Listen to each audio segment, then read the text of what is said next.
what's the Mustangs? Bugatti from back to GTA 5, another downhill rally, starting with the Coil Brawler, a rather nice off-roader. Costs a fair bit of money, but it is very fast, and well, it's a rally fighter. You can't go wrong with a rally fighter. I think they're incredible machines. However, I did get a bit of a twitch, and that's a shortcut. It's not really allowed, though. Well, it's the quickest crash I've ever had. Yeah, the problem with the Brawler is that it's rear-wheel drive, which means it doesn't deal with the bumps and everything like that quite as well as the other vehicles. You can see we ran wide there. It's much better than you think off the bumps. Or that's not what you think. Compared to other vehicles we've had, it deals with the off-road rather well. However, compared to other vehicles, it doesn't really handle bumps very well for the off-road class. And the brakes are horrible. Brakes are just awful on this. Like, I just about got it stopped there, and I hit the brakes pretty early. And I didn't lock them up. The brakes on this are not good. They are terrible brakes. But, you know, you would manage. You just need a brake earlier.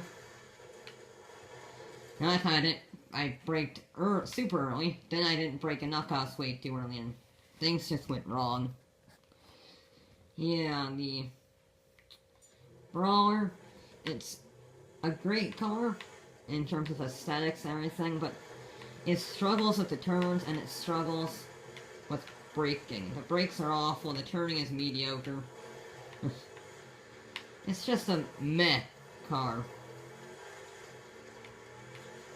And it has great suspension, but since there's no massive bumps, there's only one real jump, and there's only one real jump, and there's practically no bumps at all. Ones that require such suspension travel, anyway.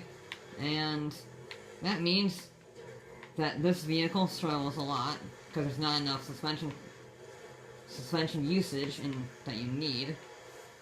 So, that's why cars such as the Wagner and the Classics do so well, is because the suspension is good enough to deal with the course.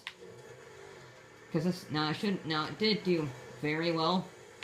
I say very well, we had a big slide, but that's much better than most vehicles through that section. Most of the times that they did an endo, they would crash and die. Not this one, though. Not this one. As we jump across the line, we didn't roll it this time. And we got all under control relatively nicely. Next up is the trophy truck. Yes. I absolutely love this vehicle. I bought it the first day it came out. And unlike the Brawler, this is, I think it's still rear-wheel drive. However, this has the turning, until you're an idiot, and then it doesn't have the turning. However, an interesting thing that it does, I've got out of the car to show you, it does know how to phase through trees. Yeah, an interesting skill of the trophy truck. Now, as I was saying, I absolutely love the trophy truck. It is one of my favorite vehicles in GTA just because of the craziness of it. It's so loud, it has ridiculous suspension travel. The body panels can fall off in such a way like a realistic trophy truck. I mean, like, just look at the suspension there, and the acceleration caught me out a little bit. And, yeah, I kind of went exploring, and that road's pretty much over. It is pretty much the definition of a trophy truck. So they nailed it, and I just love it. It's crazy. It is very fast off-road. First roll of the episode you saw right there. Rolling off the very first curb. That is a new record. Yeah. Ironically, this trophy truck took a little bit longer than the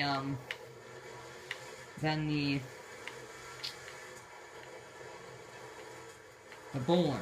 Not the Bowler. But the Brawler, I will know my car names, okay? The Bowler is the real-life version. Yeah, no, the Brawler. Yes, I know my names, okay? Really, trust me. But this is my favorite off-roader of the game, in the entire game. And it certainly has the performance. It is ridiculously fast. It has perfect ground clearance. It has good brakes. Doesn't weigh a whole lot. I mean, like, if we tried to stop there with the brawler, we would have probably died there. But this, no problem. And it has so much suspension travel, it actually doesn't get airtime there. And it only has the endo a tiny bit on the bumps. It is absolutely phenomenal around the circuit. Really a perfect vehicle. Almost screw it up with a big two-wheel moment as we go across the line. And then we bump into a wall, but... yeah, I was momentarily panicking as we two-wheeled right in front of the finish line, praying we didn't roll over right in front of the finish line, but we did not. And, yeah, the trophy truck, as you might expect, very solid down this course. And finally, it just had to go down. The Dune. Arguably the craziest vehicle added to GTA is a car racing truck. So, yeah. Because really, why not? Now, there's one thing that was immediately apparent about the Dune, from any time that I've driven it.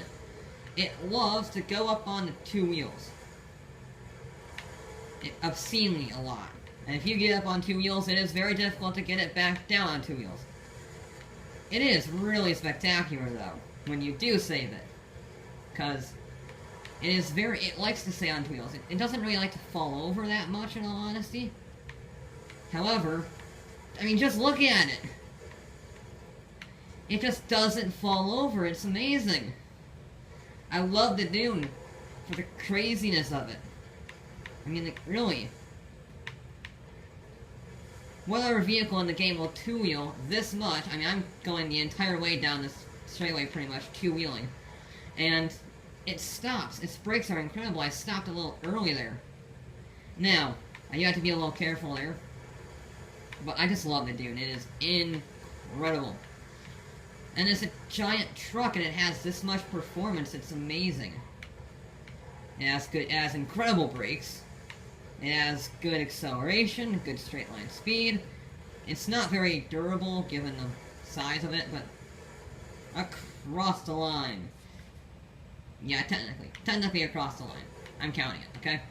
Counting it only because the post. I would have counted, but I want to have an official finishing line, so I just counted it. Alright, don't be annoying, okay? But yeah, first time with the Dune. I mean, I completed half of it on two wheels. But, yeah, I absolutely love this maniacal monster. And on to the times. Unsurprisingly, the fastest vehicle of the day is the trophy truck in first place, a blisteringly fast 111.88. It's the fastest vehicle by 5 seconds. And the second fastest vehicle is the brawler with a 116.54. Very impressive on both of those two vehicles, especially the trophy truck. It is a little bit to be expected. These are basically racing vehicles designed for what we are putting them up against. But yeah, it's a pretty solid showing. Even the Dune went above expectations with a 120.08, 122.08. It beat the Z-Type and the Dubsta 6x6.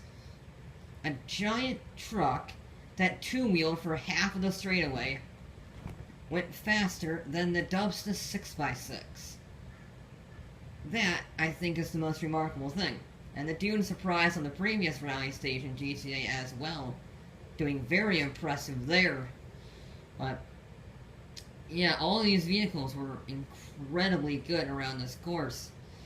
Not much else to say. They're all ridiculously good, and I recommend you get them all. But that is it for this episode of GTA 5. I'll be back with more.